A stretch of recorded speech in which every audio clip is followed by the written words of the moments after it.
Bismillahirrahmanirrahim. Alhamdulillahilladzi khalaqal mauta wal hayata liyabluwakum ayyukum ahsanu amala wa huwal azizul ghafur. Ashhadu an la ilaha illallah wa ashhadu anna Muhammadan abduhu wa rasuluh. Wa nusalli wa nusallim ala sayyidina Muhammadin wa ala alihi wa sahbihi ajma'in. Radina billahi rabba wa bil islami dina wa bi muhammadin nabiyyan wa rasulah. Tuan-tuan puan-puan muslimin muslimat yang dirahmati Allah, Assalamualaikum warahmatullahi ta'ala wabarakatuh. InsyaAllah tuan-tuan dan puan-puan, malam ni kita akan menyambung lagi sirah orang kata apa, sirah moden Islam, geopolitik, yang mana kita menggunakan pakai kitab Al-Hadir Al-Alamul Islami karangan Dr. Taufik Yusuf Al-Wa'i. Malam ni kita sambung hari tu muka surat 95 insya-Allah. Muka surat 95. Kita berhenti hari tu pada poin nombor 7 kan. Kita nak habis hari ni 8, 9, 10, 11 dan seterusnya kita akan masuk bahagian yang ketiga insya-Allah.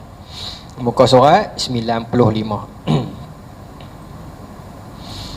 Muslimin muslimat yang dirahmati Allah, kita duduk bawah subtopik usaha Kamal Atatürk meruntuhkan Islam demi memuaskan hati penjajah. Itu kan. Malam ni kita sambung poin yang ke-8. Baik. Antara usahanya yang ke-8 kita sambung terus menghapuskan pendidikan agama di universiti dan sekolah, mewajibkan pergaulan lelaki dan wanita, menukar huruf Arab kepada Latin dan menghalang pengajian Al-Quran. Ini yang berlaku di Turki ketika itu. Antara usaha-usaha yang dibuat oleh Atatürk iaitu mewujudkan sistem persekolahan yang campur lelaki perempuan. Sistem persekolahan yang campur lelaki dan perempuan ini, bagi saya lah secara akademiknya, dia ada pro and cons lah, and ada certain things, ada beberapa perkara yang kita memerlukan juga ada dua Argentina ni. Tapi ialah keburukannya pun ada juga. Tapi pokok pangkalnya bukan pada lelaki ataupun perempuan itu. Pokok pangkalnya ada pada sistem pendidikan itu, ataupun ada pada pendidik itu sendiri. Bagaimana dia membentuk acuan, bagaimana dia menjadi acuan dan membentuk para muridnya. Kita sedar dan kita insaf,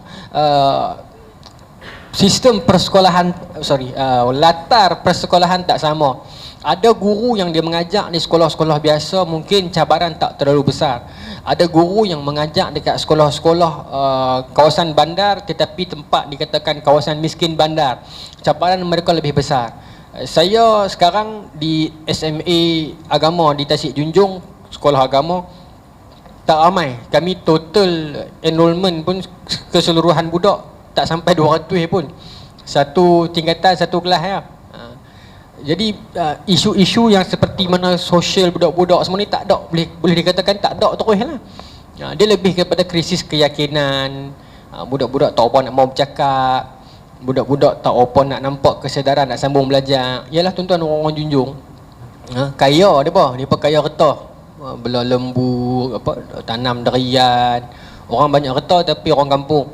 Jadi mereka lebih melihat kepada aku habis belajar esok nak sambung belah lembu orang tua aku lah. Lebih daripada itu. Meskipun ada yang pandai-pandai, saya pernah sebut sebelum ni, kami ada budak yang 7A, 8A yang tak sambung. Yang kita sembang dengan waris-waris pun kata esok nak pergi ke dapur juga. Benda tu kita dengar tahun 80-an, 70-an dulu. Rupanya saya dengar tahun 2019 cerita tu. Dia kata kok mana pun nak pergi ke dapur juga, Ustaz dia kata. Sedih saya dengar. Bila tanya dengan anak kata nak sambung tak? Nak lah, terengin tapi tak upaya, ayah tak bagi. Kesian. Pandai. Saya pun tak dapat 10A SPM. tapi tak mau sebut sangat lah, pasal ada di video takut dia pun tengok. Tapi itulah hakikatnya. Nak salah mereka pun tak boleh, mungkin dia risau. Aku anak-anak pergi ke depan, pergi keluar nanti sosial dan sebagainya. Tapi pokok pangkalnya pendidikan dalaman itu. Sebab tu dalam tarbiyah agama kita diajak, guru ini kadang-kadang disebut mudarris, darasa yang mengajar. Kadang-kadang guru juga disebut muaddib yang memberi ajak ilmu adab kan. Kadang-kadang juga disebut mursyid yang memberi petunjuk. Sepatutnya guru ni dia kena ada semua tu. Saya yakin di sini ramai guru-guru lama, guru-guru pencen. Saya baru baru berapa tahun. Banyak yang kita tak sampai tahap guru-guru lama, kesungguhan mereka dalam mengajak anak bangsa, anak didik dan sebagainya, tak sama lah. Dan dia juga bergantung dengan faktor waris jugalah. Tak tahulah. Sebelum ni saya di Lebah Keramat, sekolah di belah KL, kawasan yang orang miskin bandang. Oh, cabaran dia besar. Dia sosial dia lain macam lah. Alhamdulillah benda-benda tu yang mendidik banyak lah. Saya sambung no. Maka tuan-tuan, sekolah yang campur lelaki perempuan ni ada kebaikan, ada keburukan juga. Nak kata sekolah yang single gender, yang satu jantina ni bagus pun tak boleh juga. Minta maaf sebut kes-kes yang melibatkan macam liwat dan sebagainya ni banyak berlaku dekat kes yang satu gender.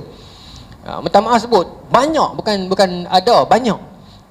Kita kena kaji sebab apa. Kadang-kadang bila kita ditutup sangat, sekali dia dapat ruang dia sakat, no? Nak kena kontrol yang tu. Sebab tu kadang-kadang kita sebut selalu ni kan, ada anak-anak yang tak warak sangat, tapi tak buih sangat. Dia sosial, tapi dia sosial dengan mak ayah dia. Dia pergi main futsal, tapi ayah dia pergi main futsal sekali. Dia pergi main bowling dengan mak dia sekali. Ada budak yang bagus, ayah mak pun kaki surau masjid bagus, tapi anaknya rupanya dia tak buat depan mak ayah, dia buat di luar seorang-seorang. Lagi kacau yang tu. Zaman sekarang ni metod pendidikan tu macam kata Saidina Umar, ikut zaman depa juga. Baik. Kemudian nombor 9, memansuhkan Kementerian Wakaf menegah bersembahyang di Jami' Hagia Sophia dan menukarkannya kepada muzium. Yang ni yang baru ni viral ni kan. Tukar Hagia Sophia kepada muzium. Asalnya pun bukan gereja sangat. Asalnya dia lebih kepada sinagog pun tempat ibadat Yahudi jugalah, tapi dia lebih kepada tempat peringatan, tempat perkumpulan orang Kristian masa tu. Zaman Konstantin masa tu sebelum ada, sebelum lagi tu dah Konstantin hidupkan balik. Tapi zaman Sultan Al-Fatih tukar jadi masjid. Kemudian zaman Atatürk tukar jadi muzium. Lepas tu ni jadi masjid balik. Saya tak duduk di Turki, saya tak pernah pergi Turki, saya tak tahu bagaimana. Sebab tapi saya baca dokumentasi sejarah. Al-Fatih tukar jadi muzium, tukar jadi masjid tu dengan duit dia sendiri. Dia bayar balik semua kat orang Kristian dengan duit tangan dia, bukan duit kerajaan. Maksudnya bukan dia tukar sesuka hati. Sebab kalau dalam sistem wakaf, kita nak ambil sesuatu tanah wakaf, kita kena gantikan dengan tempat yang lain yang senilai dengannya. Contoh, ada satu tempat di tengah tahun, keluasan dia 50,000 kaki persegi. Wakaf, kita kata tak sesuai ni nak buat jadi tempat wakaf ni, kita ganti ke tempat lain. Di tengah-tengah hutan tu 5,000 kaki persegi juga. Kita kata kami ambil yang ni, kami ganti dengan sana. Saya peribadi, saya tak setuju. Dan bagi saya ikut hukum agama pun, agama tak literal macam tu. Memang dalam sistem wakaf, tanya ustaz-ustaz yang pakar fiqh, pakar bahagian ni, dia pun akan kata dia sama kadar, sama nilai. Tapi bukan nilai pada ukuran. Kalau saya faham cara saya mengaji ni, bukan nilai pada ukurannya, tapi nilai pada value tanah tu, harga semasa. So kalau harga semasa tanah itu adalah 5 juta, awak nak gantikan di tempat lain dalam hujung kampung, walaupun hujung kampung, tapi kena bagi luas sampai nilai 5 juta juga. Kalau tidak, orang akan bermudah-mudahan memobilisasikan tanah wakaf tu. Bagi saya lah, sebab Allah Ta'ala takdirkan tanah wakaf, saya sebut kes kajian di Pulau Pinang, ke semua tanah wakaf yang nenek moyang kita wakafkan, semua Allah Ta'ala takdirkan sekarang dihidup di tengah tahun. Seberang Jaya, Bagan, Penang tu betul-betul tengah tahun tu. Komtar tu tuan-tuan tanah wakaf, tuan-tuan tahu kan.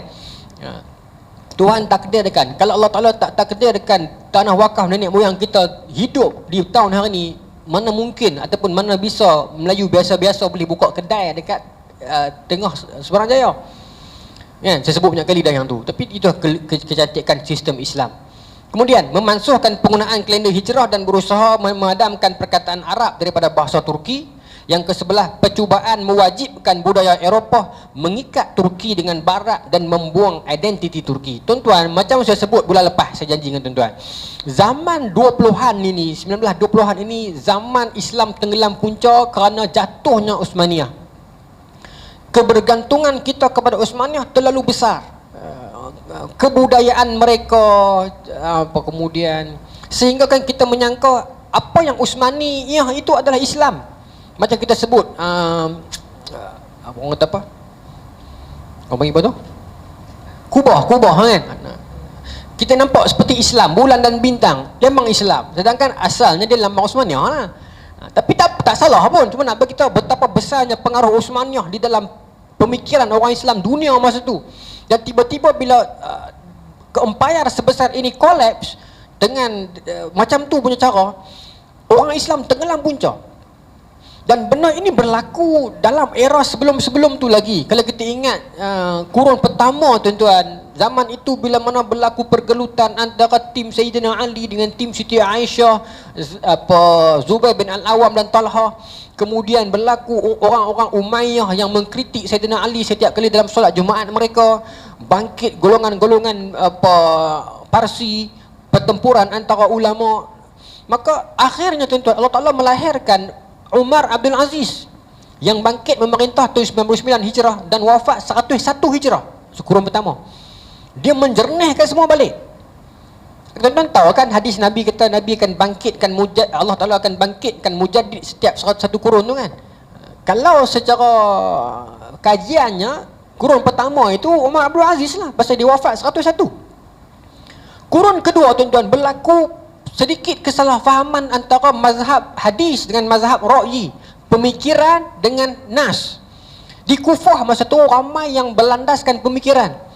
Tak salah, sebab di Kufah zaman itu politiknya memerlukan begitu. Sebab ramai orang reka hadis palsu, ramai orang penipu, dan menyebabkan Imam Abu Hanifah dan anak-anak muridnya seperti mana Hasan Syaibani, Qadhi Abu Yusuf dan beberapa pemikiran dalam madrasah Hanafi yang memerlukan mereka untuk bincang dan kaji. Tapi di Madinah, mazhab Imam Malik, banyak fuqaha usaba'ah pun ada, tokoh-tokoh para tabi'in, sahabat masih ada 2-3 orang yang tak memerlukan pemikiran, tapi kita boleh pakai nas sebab perawi ramai. Tapi kesan dia berlaku sedikit, orang kata apa, geng kami betul ya, geng hampa salah. Berlaku dah zaman tu. Allah Ta'ala lahirkan dalam era itu Al-Imam Syafi'i yang menyatukan antara kedua ini. Imam Syafi'i guru dengan Imam Malik sampai 179 Hijrah. Lepas tu dia berguru dengan Muhammad bin Hasan Syaibani, anak murid Imam Abu Hanifah masa di Baghdad.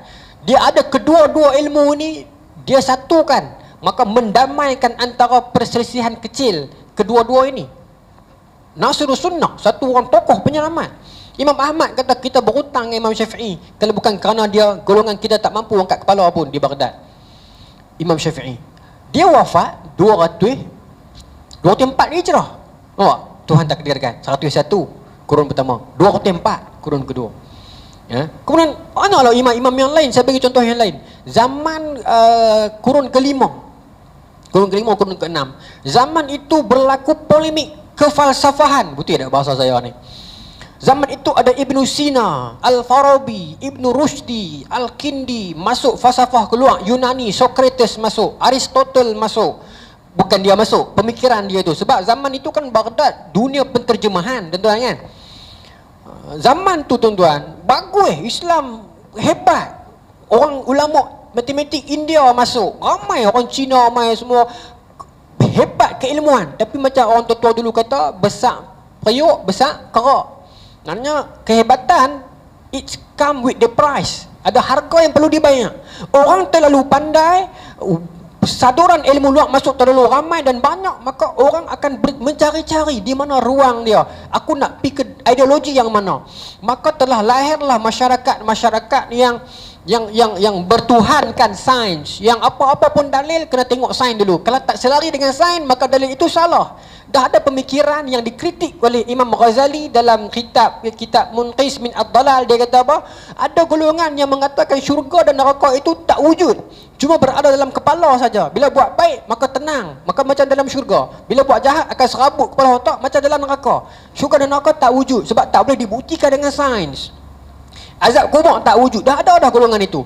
Satu golongan. Golongan seterusnya, golongan yang mula mengkaji tentang zat Allah. Tak boleh kaji zat tuan-tuan, tapi nak kaji juga. Cuba nak bahas tentang atom dan sebagainya. Boleh dah Allah buat satu lagi Tuhan yang macam Allah juga. Perbincangan macam tu. Kalau Allah Ta'ala tak mampu buat, maka iradat tak kuat lah. Kalau mampu buat, maknanya Tuhan bukan. Jadi tak payah bincang benda ni, tapi bincang. Satu. Okay. Saya simpulkan secara peribadi macam ni lah. Ni berdasarkan bacaan saya. Dia jadi 3 madrasah, 3 school of thought. bukan dia membentuk, tapi bila kita baca hari ni kita nampak macam tu. Satu golongan saya sebut dengan, ini teori saya, golongan Halaj. Halaj tu nama orang lah, tapi bukan nak abang kata dia seorang. Golongan dia iaitu golongan yang bercakap tentang zat Tuhan, yang anal haq, anar rabb, Tuhan dalam poket aku, Tuhan dalam serban aku kan. Ada zaman tu memang ada. Golongan yang dia hulu dalam bab-bab ni memang berlaku dah satu. Golongan yang kedua saya sebut sebagai golongan Junaid Al-Baghdadi lah, tapi bukan dia seorang. Golongan yang begitu, yang dia macam Halaj tapi dia tak pro ke arah sembang bab-bab tu. Dia pro ke arah ibadat. Satu malam 4 rakaat semayang. Oh tuan-tuan, yang khatam Quran, menangis. Zaman tu tengok tentang Rabi'atul Adawiyah dan sebagainya tu kan, yang contoh-contoh yang main kat kita. Ada seorang lelaki berkenan kat dia. Berkenan kat mana dia tanya? Berkenan kat mata. Dia korek mata bagi kan. Tuan-tuan bisa dengar contoh tu kan. Saya pun tak sure sumber daripada mana. Tapi zaman itu berlaku begitu. Ambit yang terlalu ambit kan, yang sampai beribu beratus rakaat boleh buat satu malam. Satu lagi yang dia sayang Allah Ta'ala sungguh-sungguh, tapi ibadat nombor 2. Nombor 1 sayang dulu. Semayang ni cuma alat dia kata, yang penting kenal Allah Ta'ala. Lagu tu pula dah hakikat. Yang ni jenis syariat bagus lah. Okey, 2, terlalu ibadat sangat sampai tinggal keduniaan, terlalu mengejar hakikat ketuhanan sampai semua benda tak betul. Kan, seronok jadi gila begitu. Terlalu, bukan kata salah, tapi ni terlalu hulu. Baik. Madrasah ataupun pemikiran yang ketiga, saya letak nama bukan betul pun, mewakili lah. Saya sebut sebagai Madrasah Ibn Sina, iaitu golongan-golongan sains. Ibn Sina dikritik tuan, dikritik oleh Imam Ghazali, dikritik oleh Ibn Taymiyah dan ramai-ramai tokoh yang lain. Dahsyat juga lah kritikan mereka tu. Okey, tapi ketokohan medik ni kita tak nafikan hebat.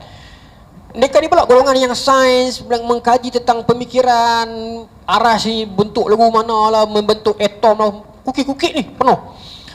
Jadi berserabut masa tu tuan-tuan.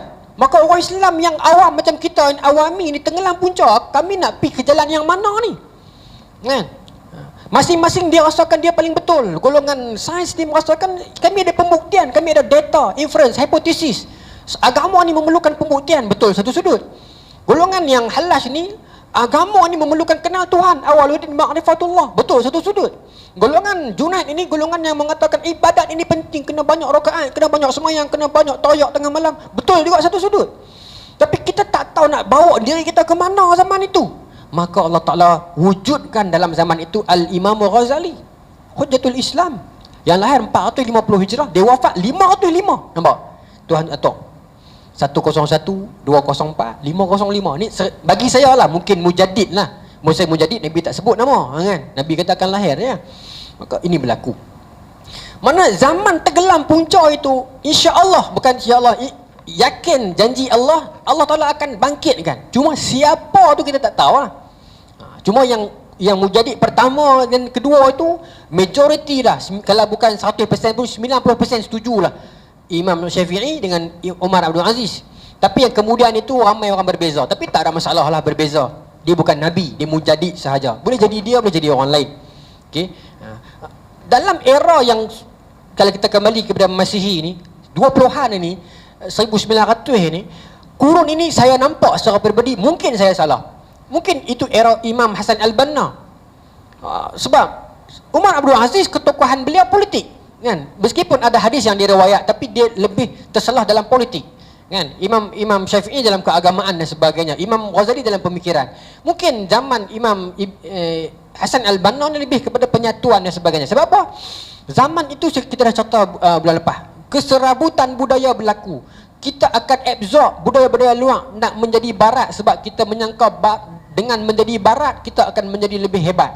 Macam hari ni lah, nak tunjuk pandai kena cakap ABI. Tak kata kat orang. Kita sendiri pun kadang-kadang bila berasa macam orang nak hina lebih kurang, tapi hotel pakai slipper, tengok kita tak apa, kita pun cakap ABI juga lah kan. Kadang kita pakai lebay, ni orang kampung mana ni, baru nak speaking sikit. Kadang-kadang kita pun berasa gitu juga. Maksudnya bukan kata kat orang, kita bersama lah. Sebab benda tu duduk dalam kepala dah. Nak menampakkan aku ni pandai, aku kena speaking. Kan? Sebab tu kita ada tokoh Perwinang, nama apa? Penceramah yang cap Cikgu Azmi kan nama. Yang dia kata aku pergi mana pun boleh lekat lah. Cikgu Azmi kan nama dia kan. Maksud dia, identiti dia kan. Baik. Tuan-tuan, maka dalam era itu, saya cerita dah itu, Imam Hassan al-Banna tengok masyarakat jadi serabut, masing-masing berlumba nak pergi cross belah sana punya Suez sebab nak kerja dengan orang barat. Kalau kerja dengan orang barat kira kemahal lah, boleh cakap BI lebih kurang, meninggalkan agama. Maka dia wujudkan ikhwan itu. Ikhwan peringkat asalnya adalah macam tadika malam-malam untuk ajak, bukan malam-malam, siang-siang macam nursery untuk ajak mengasuh budak-budak sambil baca Quran. Lama-lama mak pak tengok macam suka, mak pak pula join, minta Imam Hassan al-Banna buat malam, berlaku malam. Lama-lama membentuk komuniti. Ibu-ibu mai kata, ustaz, daripada kita duk ngaji saja, jom kita masuk Peluk Kuning ke apa, membentuk satu komuniti, akhirnya membesar dan akhirnya membentuk sebuah gagasan politik. Dan bagi saya, ikhwan inilah yang menjadi tampungan tinggi bahasa Melani tu. Tampung kepada kekeliruan dunia, kebeleran. Bahasa Melayu dia apa? Berat Melani macam Istro Awani. Kesamaran macam tak nampak ni nak pergi ke mana. Khalifah dah tak bangun dah. Dalam Islam kita pakai sistem khilafah. Ulama bincang tuan-tuan, ulama peringkat awal zaman salaf, khalifah kena satu ke? Tak boleh lebih. Okey. Tapi ulama-ulama yang datang kemudian mengatakan boleh lebih dengan syarat tempat itu jauh. Menjawab soalan kenapa zaman Abbasiyah ada di Baghdad, ada Umayyah lagi di Andalus, ada Fatimiyah lagi di Mesir. Jawapannya kalau jauh, ulama kata okey. Pendapat ulama yang awal yang kata tak okey, tak boleh kena satu juga, pun tak salah sebab zaman ni pun tak besar mana lagi. Bagi kita hormat dua-dua betul. Okey, baik. Maka bila tenggelam, Islam pula tak ada model yang baru. Datanglah pemikiran Imam Hassan al-Banna yang menjadi ampungan untuk ikhwan masuk terjun dalam dunia demokrasi yang orang barat tajar ni. Kalau kita tak hantar wakil, mungkin pilihan raya, kena pilihan raya lo ni pula. Risau zaman lo ni. Bukan hak Sabah ni hak cerita yang ni. Kena hantar wakil kita juga nak bagi tahu kita ada dalam medan itu. Menang kalah nombor 2, tapi kita duduk dalam medan itu. Ya? Kita ada wakil kita. Maksud Islam tak ditinggalkan zaman. Kalau masa tu tak ada orang macam Imam Hassan al-Banna untuk terjun masuk dalam dunia politik tajaan barat ini, sistem demokrasi, maka kita akan menjadi follower saja. Biar orang barat yang bertanding, orang di pos mau kuki, kita tak ada apa. Kita kata kami nak khilafah, tak ada. Baguslah cita-cita untuk buat tu, bagus, tak kata salah. Tapi di samping itu kita nak duduk dengan zaman semasa ni, nak lagu mana? Kan? Baik. Tuan-tuan, sebab tu saya tak menolak parti-parti politik ni, tapi serabut bergaduh tu yang saya tolak tu. Apa jadi hulu melampau tu yang saya tak berapa setuju. Tapi sebagai wadah okey, kan? Sebab kalau kita tak undi semua, depa pakai undi macam mana kan? Baik. Dalam Islam kita ada sistem wakalah, wakil untuk kita. Baik. Tuan-tuan, zaman tu saya janji dengan tuan-tuan, saya nak sebut pasal Wahabi kan. Okey. Berlaku serabut masa tu, saya dah cerita dah di India, Pakistan masa tu berlaku perpecahan. Ada seorang lawyer lulusan Inggeris nama dia Muhammad Ali Jinnah yang berjasa besar kepada Pakistan dan India. Dia orang India asal tak silap saya, tapi dia masyhur di Pakistan. Dia antara menteri awal. Kemudian tuan-tuan, zaman itu, ni zaman awal-awal ujung 1890-an 1867, geng-geng Wahabi daripada Saudi, pemikiran Muhammad bin Abdul Wahab masuk ke India. Dia buka pondok Deoban sampai sekarang dah tapi Deoban sekarang nak kata Wahabi pun tak tahu, tapi kita bahas bincang ni dulu. So depa ni membina pengaruh. Kalau kita baca dalam kajian-kajian barat menceritakan bagaimana mereka masuk ke kampung-kampung, menceritakan keperluan untuk kita kembali ke zaman dulu balik, yang tu bid'ah ni bid'ah apa semua ni, maka menarik hati orang kampung.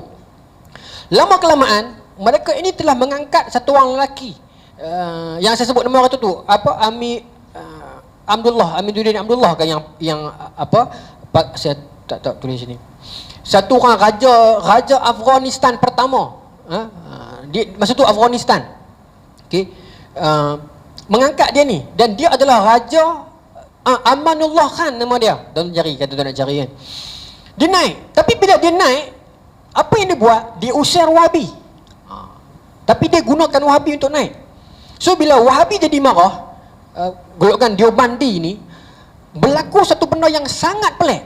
Amanullah Khan ini, nama Amanullah Khan tapi dia sosial juga. Tapi tak sampailah sama macam Ataturk, tapi ke arah itu.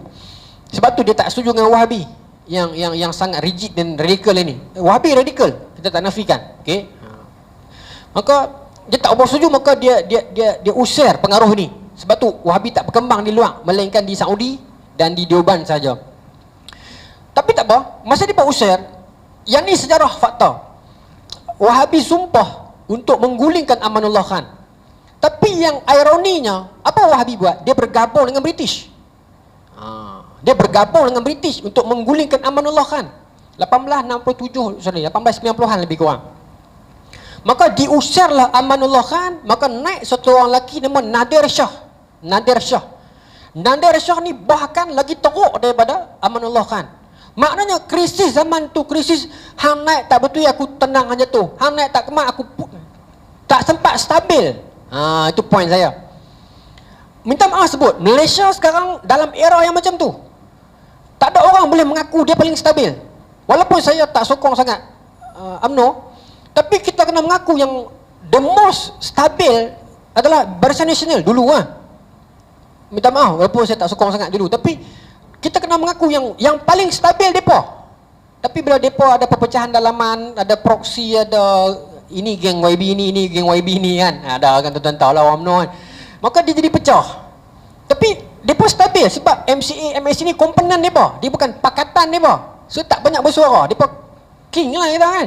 Tapi disebabkan lama sangat kot 60 tahun, maka jadi hanyut lebih kurang. Bukan semua lah. Bukan semua. Ada. Kita kena mengaku memang ada. Maka akhirnya dihukum, mereka jatuh. Yang naik menggantikan itu, model mana pun yang naik tak solid.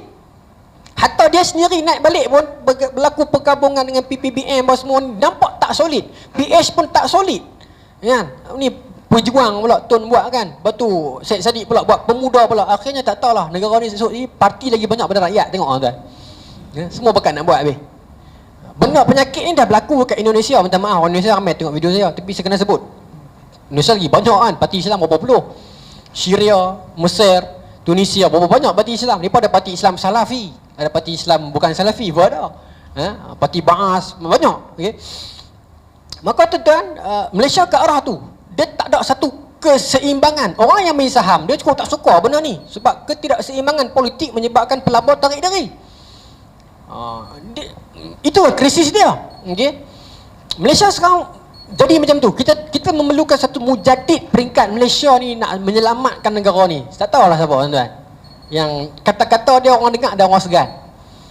Satu agak siapa saya, hati saya nak orang muda lah. Tapi muda bagi saya ni bukan 20-an, 40-an kira sedap sikit lah. Kadang-kadang tak larat dah nak bergaduh dengan orang tua 80-an, 90-an ni kan. Kadang-kadang krisis depa tu jadi krisis kita. Depa bergaduh, kita jadi bergaduh sama. Depa tak kenal kita pun. Kadang-kadang kita memerlukan budaya politik baru. Tapi tak tahulah, saya bukan politik sangat. Tapi saya nak beritahu apa yang berlaku zaman itu, zaman sekarang berlaku. Maka Wahabi digulingkan, bukan diusir. Masa pengaruh dia tak berkembang di India, sekadar dalam Deoban sampai hari ni pun ada, tapi tak sekerah macam Wahabi di Saudi. Baik. Wahabi ni salah kah Ustaz? Yang tu kena tanya Ustaz-Ustaz yang ni yang kemah lagi yang memang duduk bercakap bab ni. Okey. Sebab dia ada garis pemisah antara Wahabi, Salafi dengan kaum muda. Yang tu ada garis pemisah yang halus, yang perlu kita kena kaji betul-betul. Okey. Tapi kalau tuan-tuan tengok elok, tuan-tuan akan nampak di sudut adab dan budaya. Wahabi ni dia lain macam sikit. Dia adab tak ada. Dia nak hantam Habib, dia hantam buat tak tahu, dia kata sedap-sedap. Kan? Tapi kalau orang pemikiran progresif yang tak betul dia kritik, tapi dia hormat. Okey. Yang tu kena kaji tu. Okey. Dia ada pemikiran yang berbeza kat situ. Baik. Tak apa. Kita kembali ke Saudi. Okey, kita pergi ke Saudi. Zaman ni Saudi jadi gimana pula? Dan tuan-tuan ingat tak kita cerita dulu 1916 Sykes-Picot Agreement kan? Perancis dengan Britain. Bila terbahagilah wilayah-wilayah Arab ini, Perancis dapatlah Algeria, Syria, Tunisia semua tu kan. Maka British dapat the rest of it. Dalam faraid kita asabah. Bagi Perancis dulu, lebih aku punya lah. Baik. Masa tu tuan-tuan, yang membantu revolusi Arab ni tak lain dan tak bukan Sharif Hussein kan, ataupun kita sebut sebagai golongan Hashimiyah. Okey, yang musuh tegar Wahabi lah. Maka bila Saudi ni dia dapat, masa tu tak ada nama Saudi lagi. Okey, dia dapat kat dia lah Jaziratul Arab. Baik. British masa tu nak menjaga anak-anak kepada Sharif Hussein ini. Maka dibinalah satu garis, dibuatlah akan satu negara bernama Iraq. kepada Raja Faisal. Raja Faisal ni anak sulung ke anak nombor 2 kepada Syarif Hussein Faisal. Okey. Tak saja anak kedua. Tapi tak apa, anak lah anak. Bila dibuat kepada King Faisal, dapat ke ada Iraq. Okey, Iraq. Iraq betul ada satu polemik baru. Abdullah pun nak juga. Abdullah nak seorang lagi. Maka British buat satu lagi garis, iaitu Jordan. Jordan sekarang ni. Tapi ada syarat dia. Bukan hang terima saja. Apa jadi nanti jangan lawan. Sampai hari ni lah. Apa jadi nanti ikut sudahlah. Sehari kita kampi bulan depan cerita tu. Apa jadi nanti tu bulan depan ke hari ni juga. Kira apa je. Tak apa-apa. Kita bagi teaser nanti kan. Ingat kita lock dengan ayat tu. Apa jadi nanti turut saja. Itu depa punya prinsip depa. Baik. Maka tuan-tuan, okeylah Syarif Hussein cantik. Tiba-tiba 29 ke 32 kebangkitan Ibnu Saud, Abdul Aziz As-Saud. Okey, gerakan anak-anak murid Muhammad bin Abdul Wahab. Tapi bukan anak murid sangat. Sebab Muhammad bin Abdul Wahab meninggal 1793, lama dah. Tapi pengaruh itu masih ada. So bangkit menggulingkan Syarif Hussein di Mekah, Madinah dan Hijaz. Yang sedihnya British tak tolong Syarif Hussein. Sebab British rupanya bukan curang, main kayu 3 dalam 2 muka. 3 ke 2 ustaz ni? Dua-dua boleh lah. Maknanya rupanya British dia bina hubungan dengan Ibnu Saud, dia bina hubungan dengan Syarif Hussein juga. Tapi bila bertelingkah kedua-dua ini, British tarik dia reverse. British kata ini mazhab bergaduh, aku tak mau campur. Maka berlaku perselisihan besar. Akhirnya golongan Ibnu Saud menang. Dan terusirlah Syarif Hussein ke mana? Ke Yaman. Ke Yaman dan wilayah bawah tu, Yaman, Oman dan sebagainya. Itu kesudahan Syarif Hussein yang melancarkan kebangkitan Arab 1916, Arab Revolution kan. Ibnu Saud pun mengkhianat juga, tapi British sokong dia akhirnya. Sebab apa? Ini pembacaan dan pemerhatian saya. Syarif Hussein bila dia dapat Hijaz kat dia claim dia khalifah baru. Yang tu yang silap. British, kami tak mau khalifah, kami nak boneka. British nak yang tu. Ibnu Saud kata saya boleh jadi boneka, tak ada masalah. Maka Ibnu Saud naik. Okay? Itu harga yang Syarif Hussein kena bayar. Kan? Dia fikir dengan dia berkhianat dengan Uthmaniyah, dia boleh naik jadi khalifah baru, mungkin niat dia baik. Tapi akhirnya itu harga yang dia kena bayar. Dia usir ke Yaman. Anak dia rezeki dah dapat Jordan dengan Iraq kan? Tapi Iraq pun dah tak ada monarki. Jatuh dengan Jordan saja, King Abdullah kan? Baik. Tuan-tuan, terbentuklah Saudi 32 dan berlakulah perkembangan Saudi yang kita bincang sebelum-sebelum itu, Aramco dan sebagainya itu.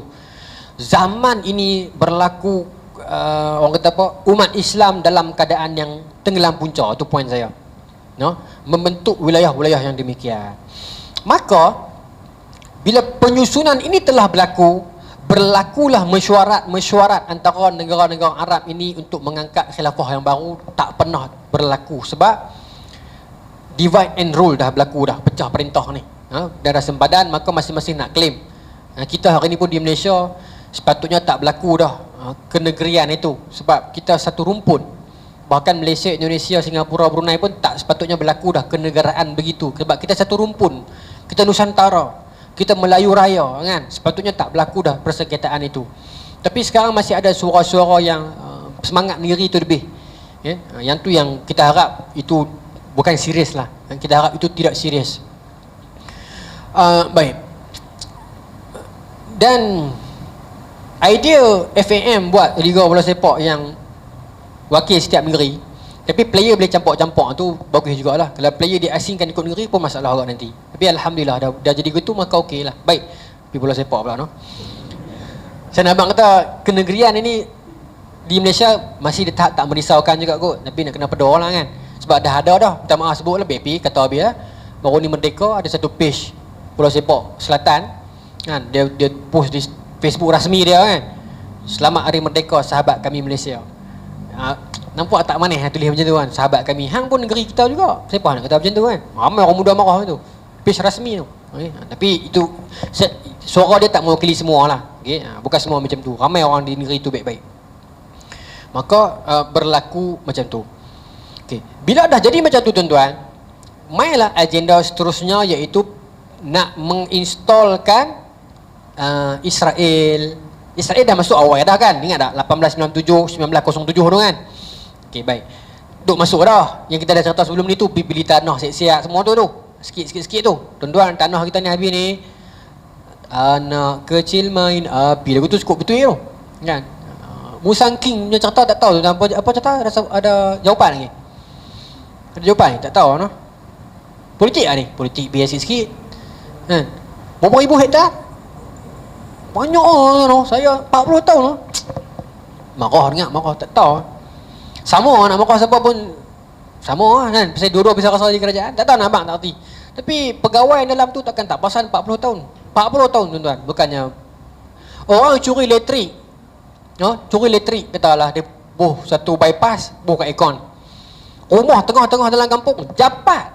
Dia dapat masuk unit TV, masuk cari jumpa. Hanya kena curi satu bypass untuk masuk ke aircon. Tapi macam mana beribu hektar ke aircon, saya tak tahulah, besar. 40 tahun depan mata tak nampak. Dan bila dibangkitkan isu ini, mereka ada hak untuk fight, untuk runding. Tak tahulah, saya kalau cara orang awam baca ni, saya tak setujulah. Tapi itulah yang berlaku.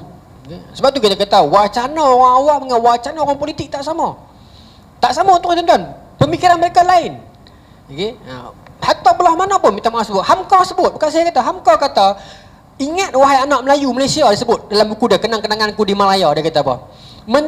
Menteri-menteri, pemimpin-pemimpin kamu, dia tak sebut kata parti mana-mana semua. Yang dulu berjuang lawan dengan British, mengusir British, bila tempat itu ditinggalkan British, tempat itu akan didiami oleh mereka pula. Maknanya watak yang sama akan mereka ulang. Dia penduduk tempat itu balik. Beza kulit dengan warna dan agama ya. Jadi yang bila saya baca karya-karya macam ni, saya rasa macam yalah, kena ada sokong politik juga, tapi bukan tak masuk lah. Saya pegang macam tu. Jadi saya bebas. Selangor salah kan, nak pergi tengok kilang punya takut sangat. Kadang-kadang orang Melayu buka kedai lipat ambil rapat kan. Saya tulis baru ni dekat saya punya page. Saya kata, dia kata kilang tu kami tak ada cara dah nak buat. Kalau kami pergi tokek kilang tu, katuk kilang yang bagi tercemar sungai tu lah kan? Tak ada cara dah, buntu fikir. Saya baca, bukan kita rekod, kita baca sinar harian. Kalau nak rekod sinar harian adalah rekod. Tapi ni yang kita baca kan, kami dah pergi kilang tu sejak bulan Jun. Pegawai kata PBT ke PPR saya tak tahulah. Sejak bulan Jun kami bagi hon. Ni surat kebak ni, bukan saya rekod ni. Kami bagi hon, pagang tak buka. Kami nak boleh buat apa? La hawla wala quwwata illa billah. Takkan sampai tahu tu. Bagi saya this is not right. Ada something tak kena tak? Kalau kita tuan-tuan kita buat maksiat, kalau rumah ke apa ke, polis mai sanggup. Oh, dah tak buka balik. Takkan lagu tu. Tak tahu kok saya bodoh undang-undang kan. Betul? Saya marah. Saya anak muda. Saya tulis dekat Facebook. Bukan saya marah, saya kritik, saya kata saya nampak tak kena benda ni. Salah seorang member-member lama 5-6 orang ni PKR punya geng lah. Dia cunggit malah marah saya. Dia kata mana boleh kata macam ni, dia kata. Kami dah usaha macam-macam dah, tapi dah tak boleh buat apa, tak boleh buka pagang tu. Saya rasa macam ya Allah. Tak tahulah. Mungkin saya salah kalau dalam surah ni ada orang PKR, saya minta maaf. Mungkin saya salah. Tapi saya rasa macam takkan jadi payah sangat. Poin dia adalah, dia kata kat saya, hang bukan orang politik, hang tak tahu. Dia kata, benda ni, kilang ni tanah peribadi dia kata, tanah persendirian, kami mana boleh redah masuk. Dia kata lagu tu. Tapi kesan yang dia bagi itu bukan kepada tanah peribadi dia. Masuk ke sungai kotak habis Selangor tak ada air. Bukan cerita kecil kan.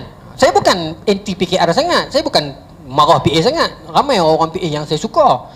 Dr. Zulkifli amanah dulu kan, saya suka, saya tak nafi. Bukan semua saya jenis macam tu. Tak betul ya, betul ya kan. Jadi saya rasa macam tak kena. Jadi sebab tu saya kata orang politik bicaranya tak sama macam kita. Kita orang awam ni. Bicara mereka, maaf sebutlah, tentang projek, tentang keuangan, tentang apa, keuntungan, tentang benefits. Okey. Jadi kalau kita nak expect macam tu, sukarlah. Okey. Bukan tak ada parti politik yang bangkit sebagai idealis, ada. Tapi akhirnya parti-parti itu akan mati macam tu ya. Orang tak kenal. Pasal rakyat Malaysia dia tak mau parti yang bersifat akademik, idealis, dia tak mau. Dia nak yang ada isu, dia nak yang ada video, dah maaf sebut. Dia nak yang ada macam tu. Isu-isu pergaduhan, isu ni yang laku. Masyarakat kita tak sampai tahap itu lagi, tahap akademik lagi. Kena ada isu, kena ada maki, kena ada semangat lebih kurang, kena ada fitnah sikit, baru sedap politik tu. Pernah tuan-tuan ada usaha dah nak bangkitkan parti-parti yang nampak bersifat akademik? Ada, tapi akhirnya dia akan mati macam tu ya. Parti Sosialis Malaysia, dia pernah cuba untuk nak bangkitkan idea sosialis dia lah, tapi sosialis lah, tapi nak bersifat idea, tapi akhirnya dia mati gitu ya. Ada lah satu dua calon kan, dan 3-4 parti yang lain, akhirnya dia akan mati macam tu ya. Okey, jadi tuan-tuan pelajar orang ni, saya ada appointment ni dengan Ustaz Abdul Rahman, Ustaz kita Imam Masjid Segong kan. Jadi saya Isyak masuk lagi. Masuk dah ke? Ya Allah, tak berasa. Jadi tuan-tuan bulan depan Ahmad ni baru sonok. Tuan-tuan baca dulu, nanti kita kaji aku sonok. Kita akan masuk bab perang Arab Israel. Bila dia dah berjaya pecah Arab, biasa kita cerita ni, Ataturk semua dah pecah buat, Iraq dah jadi, Saudi pecah semua, Yaman semua ni, Jordan dan sebagainya. Bila Israel masuk, ada satu benda yang berlaku, bukan satu, banyak kali lah, perang Arab Israel kan. Cuma ada satu benda yang pelik dalam perang Arab Israel ni. Ketika mana tentera Arab masuk untuk lawan dengan Israel dalam perang Arab Israel, dia ada banyak siri kan, 47, 63, 67 kan, banyak kali. Nampak macam British tak kisah sangat. Macam, sedang kali ikut logik akal, British yang buat negara ni.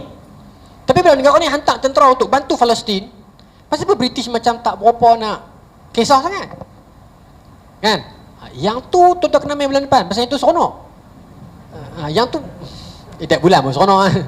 Tapi sebab bila saya kaji, saya rasa macam, oh patutlah British tak kisah sangat. Kita akan bincang. Sebab yang panjang bulan depan tak usah. Okey, bulan depan perang Arab Israel. Perang Arab Israel. Kita biang tu satu-satu seronok insya-Allah. Wallahu taala alam. Muka surat 95 kita habis dah. Bulan lepas 96 insya-Allah. Bismillahirrahmanirrahim. Allahumma rzuqna fahman nabiyyin wa hifdhal mursalin wa ulama malaikatil muqarrabin wa hdina fi hidayatil arifin bi rahmatika ya arhamar rahimin. Allahumma ij'al jam'ana hadza jam'an marhuma wa tafraqna min ba'di tafraqan ma'suma wa la taj'alna fil wala ma'ana wa lam tataba'una syaqqa la matura wa la mahruma rabbana atina fid hasanah wa fil akhirati hasanah wa qina adzabannar. Rasulullah ala sayyidina Muhammadin wa ala alihi wa sahbihi ajma'in walhamdulillahi rabbil alamin. Assalamualaikum warahmatullahi wabarakatuh.